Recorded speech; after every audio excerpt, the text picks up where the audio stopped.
penutup terakhir, mohon maaf waktu saya. Disinilah maka korelasi saya kasih taruh di belakang.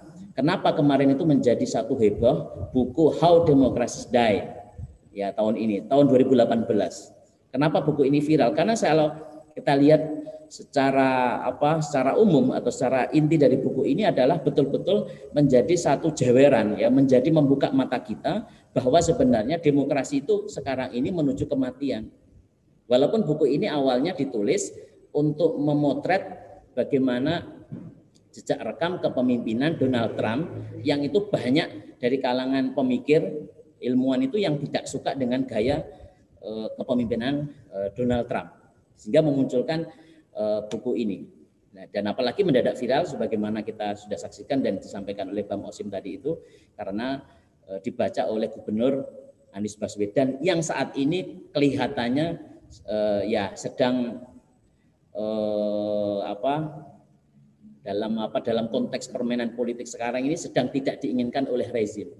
Sehingga ini merupakan satu sinyal kepada rezim bahwa tanpa harus berbicara gitu, karena banyak kebijakan rezim itu yang tidak pro kepada Anies Baswedan gitu ya.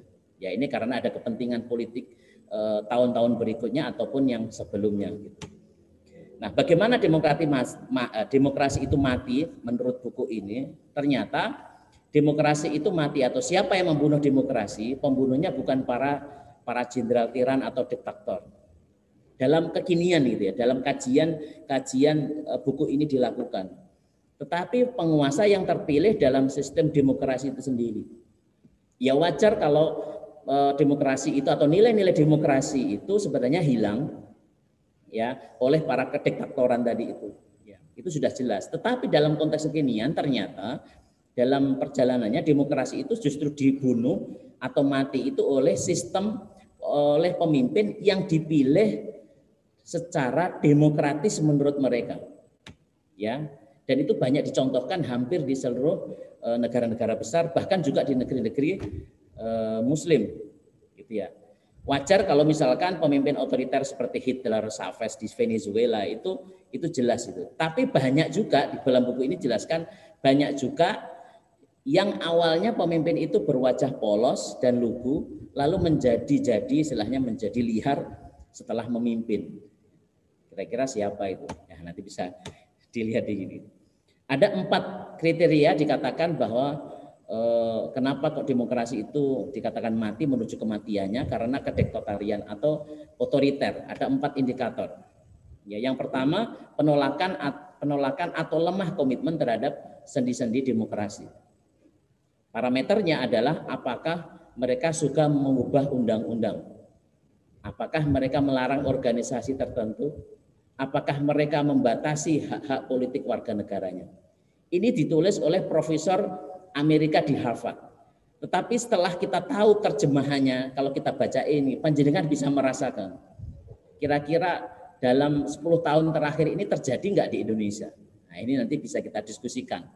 Ya, muncullah undang-undang KPK yang melemahkan KPK, undang-undang Minerba, ya ada 79 undang-undang yang itu di winrar gitu ya, dikecilkan menjadi dipermudah ya, dijadikan satu dengan sistem Bas Law gitu ya, Omnibus Law ya, menjadi satu undang-undang ya dari 79 undang-undang. Nah, ini kita bisa melihat kelihatannya kok pas juga gitu ya. Yang kedua, penolakan terhadap legitimasi oposisi. Parameternya apakah mereka menyematkan lawan politik mereka dengan sebutan subversif, mengancam asas dan ideologi negara. Apakah mereka itu mengkriminalisasi lawan-lawan politik mereka dengan berbagai tuduhan yang mengada-ngada. Ya.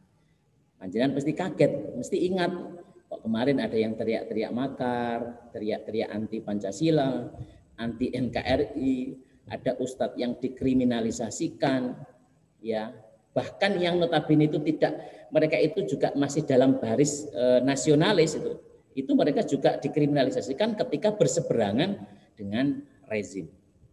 Ya kita juga bisa tahulah gitu. Berikutnya adalah yang ketiga, toleransi membiarkan atau mendorong adanya aksi kekerasan. Parameternya, apakah mereka menyematkan lawan politik mereka dengan sebutan subversif, mengancam asas ideologi negara. Apakah mereka itu mengkriminalisasi lawan-lawannya? Ini juga sudah tadi itu. Atau juga mereka itu membuat, ini tadi itu ada apa satu lembaga paramiliter, lembaga semi militer yang itu dimanfaatkan oleh rezim ya untuk kepentingan mereka. Kemarin ada yang dimanfaatkan kelihatannya.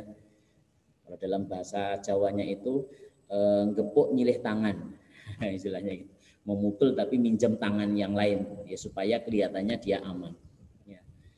Yang terakhir yang keempat adalah kesiagaan untuk membungkam kebebasan sipil.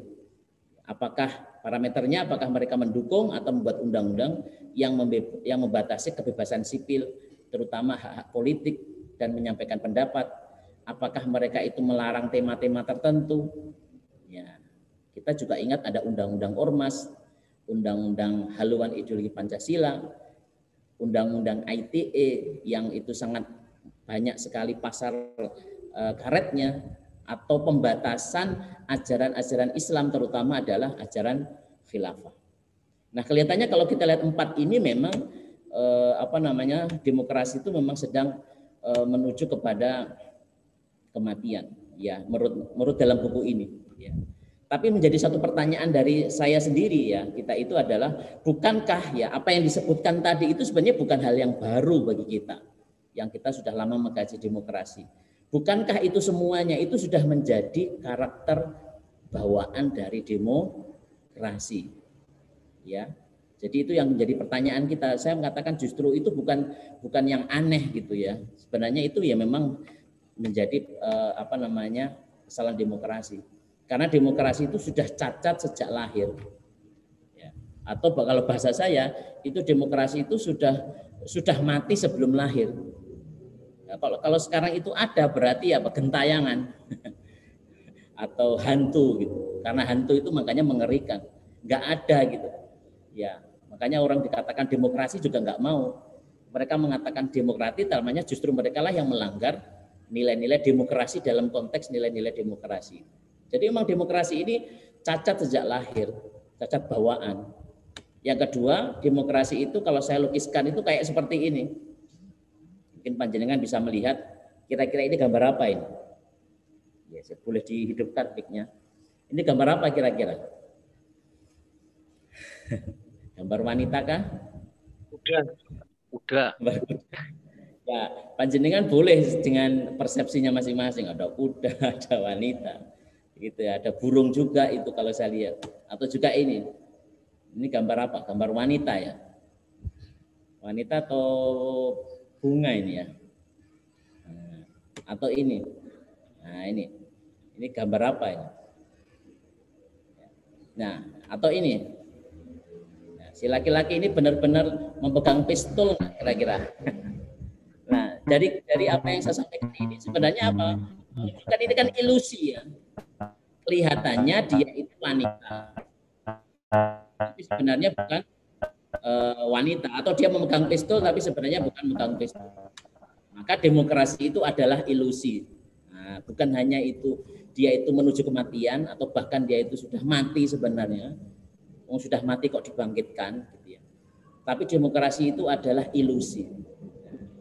Jadi kalau ada yang mengatakan khilafah itu ilusi dan sebagainya, itu justru demokrasi itulah ilusi. Karena demokrasi nggak pernah ada.